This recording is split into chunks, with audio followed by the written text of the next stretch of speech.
आपण चिकन कोरमा कसा करणार आहे हे बघणार आहोत। चला तर आता रेसिपीकडे वळूया।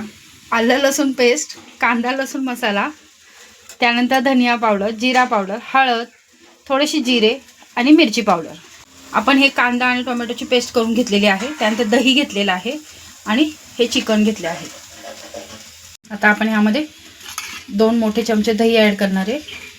त्यानंतर 1 चमचा आलं लसूण पेस्ट, त्यानंतर जे हे आपण कांदा टोमॅटो ह्याचं मिश्रण घेतलं होतं वाटून ते 2 चमचे आपण ॲड करणार आहे। आता सुके मसाले, हळद अर्धा चमचा, धनिया पावडर 1 चमचा, जिरा पावडर 1 चमचा, लाल तिखट तुम्ही तुमच्या आवडीप्रमाणे घेऊ शकता। मी 1 चमचा घेतलेला आहे आणि अर्धा चमचा कांदा लसूण मसाला, चवीपुरतं मीठ। आता आपण हे सगळे मसाले हाताने एकजीव करणार आहे। आता आपण हे पूर्ण मिश्रण एकत्र करून घेतलेले आहे। सगळे चिकनला आपण हे सगळे मसाले लावून घेतले आहेत। आता आपण कढईमध्ये 1 चमचा तेल ॲड करू। तेल व्यवस्थित गरम झालं की त्यामध्ये आपण अर्धा चमचा जिरे टाकणार आहे।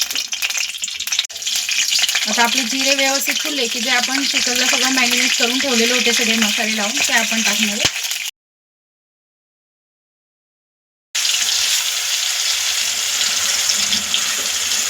आता जे मॅरिनेट केलेले चिकन आहे ते आपण तेलामध्ये पूर्ण टाकून घेतलंय।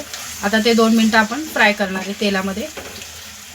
आपण दुसरे सुके कुठलेच मसाले आता वरती ॲड करणार नाही, कारण की आपण ते चिकनला आधीच मॅरिनेट करून घेतलेले होते किंवा कांदा टोमॅटो कापून घेणार नाही, आपण त्याची पण पेस्ट करून घेतलेली आहे।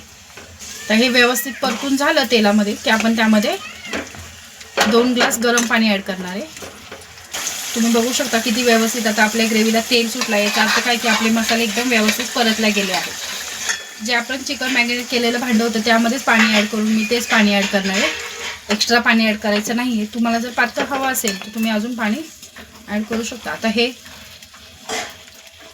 20 ते 25 मिनिटांमध्ये आपलं चिकन व्यवस्थित शिजेल। तोपर्यंत आपण आता त्याला हाय फ्लेमवरच ठेवून द्यायचं आहे। आपला चिकन कोरमा एकदम व्यवस्थित झालेला आहे। किती छान उकळी आलेली आहे। आता आपण हा सर्व करून घेऊया। अशा प्रकारे आपला गरमागरम चिकन कोरमा खाण्यासाठी तयार आहे।